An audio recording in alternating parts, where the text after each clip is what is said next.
Hello friends, welcome to Siva spot. இன்றைக்கி என்ன video எடுக்க போகிறோம்னா சிவன் கோயிலுக்கு தான் போகிறோம். வாங்க வீடியோக்குள்ளே போகலாம்.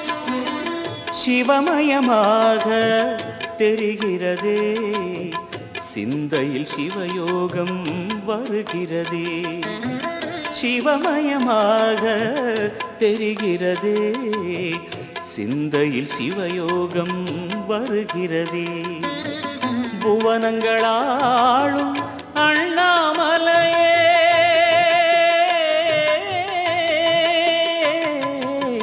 புவனங்களாளும் அண்ணாமலையே, எனது விழிகளில் காணும் பொழுதிலே மாறிடுதே, மனம் ஊறிடுதே. அண்ணாமலையானே, எங்கள் அன்பில் கலந்தோனே, உண்ணாமுலை நாதா, எங்கள் உள்ளம் நிறைந்தோனே.